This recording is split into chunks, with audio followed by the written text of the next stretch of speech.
Resident Evil 8. In my opinion, one of the best games I've seen other than God of War. Spoiler alert, if you haven't watched or played Resident Evil 8 or 7, click off now because I'm about to get deep into Resident Evil 8 and 7. Well, not so deep in Resident Evil 7. Okay, for the rest of you here, don't say I didn't warn you. Whew, okay, that's to be a long one. Resident Evil 8 starts off with Ethan and Mia putting Rose, well, Ethan, the main protagonist, and Mia, his wife, putting Rose, their baby, to sleep, and them eating dinner and drinking some wine. A bullet then goes through Mia's shoulder as Ethan's left shot. Then a whole bunch of bullets just start flying through through the window into her arms and body. Ethan hides under the table like a fucking idiot. Like, why are you gonna hide under a table when people are gonna just shot your girl and take your gosh darn baby? Like, the hell is you doing? Anyways, Chris finds Ethan under a table and knocks him out cold. Ethan then wakes up and is on this snowy road. Rose is gone and he ends up finding a village. Get it? Like Resident Evil Village? No? Too far? Yeah? Okay, I'll stop. Anyways, Ethan, he goes to this village looking for people to find nobody. That's basically how the game starts in a simple way. Ethan then gets abducted by these creatures. They hold Ethan captured for a bit till he escapes into the castle looking for Rose. For him then to find out that Rose got disassembled into pieces.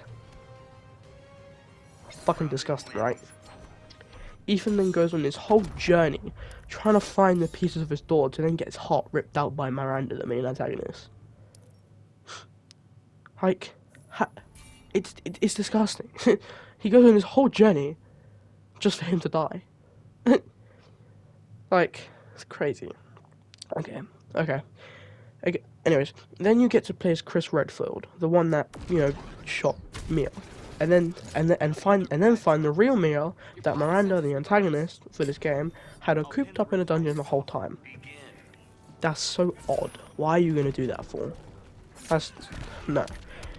We then get to see Ethan weak as hell, and this girl pops out of nowhere. Turns out it's the main antagonist from Resident Evil 7. She told Ethan that man was dead this whole time. From when, like, in Resident Evil 7, like, right, that's like the start issue of the game. There's this man, and this man comes out of nowhere with a crowbar, just hits him in the head multiple times. And there's this thing in, like, Resident Evil 8 that if your hand gets chopped off, you could just get, like, the sanitizer, like, put it around your hand and just, like, grab your hand and stick it back on, like some inhuman shit. It's not scientifically possible. That's why he's dead. Well, he found out he was dead. Chris then finds Ethan with Rose, and Ethan hands Chris Rose, saying his last goodbyes as he goes to explode Miranda. Okay, Jesus Christ. Okay, we then go to the post-credit scene where we see Rose growing up as a teenager, saying happy birthday to Ethan at his grave because he died in the explosion. Spoiler alert, the Resident Evil Gold DLC ahead. Okay, so click off. Still, if you played or watched the main game, click off now. If you want to play the DLC, okay, click off. Click off now, right now. Okay. Don't say I didn't warn you again. I'll just let you guys know. Okay, we start off the DLC with Rose and this man Kay. Rose keeps getting bullied and she wants a cure for her powers. This guy Caden said that he might know how to get rid of her powers. He then takes her to this laboratory where a piece of Miranda is apparent. Where a piece of Miranda is. Apparently, there's this crystal inside that can get rid of her powers, or well, you know, lower them down for a bit.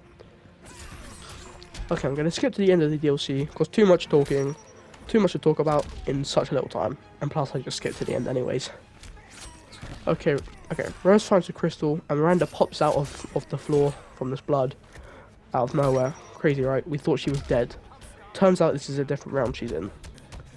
Miranda then said that Rose was too powerful for her to corrupt, so she lured her there.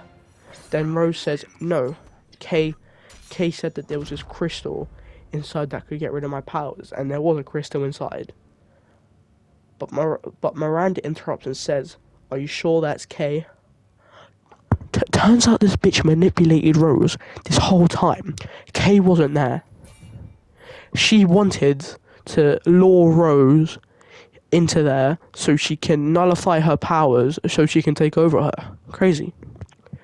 Anyways, Miranda turns into her full form. And this man, Ethan, just like pops out of nowhere and protects her. Rose then goes to the place where Ethan found out he was dead this whole time and kills Miranda with like this fucking Goku spirit bomb saying, "I need your power. Please put your hand up, give me power," sort of shit. Anyways, Rose gets to spend one last time with Ethan and goes back to the human world with her powers gone or nullified, I think, at least. It then cuts to the post-credit scene. We see in the main game. Turns out this was after the main game, but before the post-credit scene. Crazy, right? This was the perfect way to end the game, as we see closure to Ethan and, well, Rose's story. With Ethan, Rose's story with Ethan. I do hope that we get to see more of Rose's story as the next generation of Resident Evil, but only time can tell. It's the perfect way to move from the zombie apocalypse into Ethan's story. Resident Evil has so much to offer, and I think that if they work hard enough, they could release more Resident Evil games to the public. Just not too much, as too much to end the story somewhere, of course. It's honestly just amazing.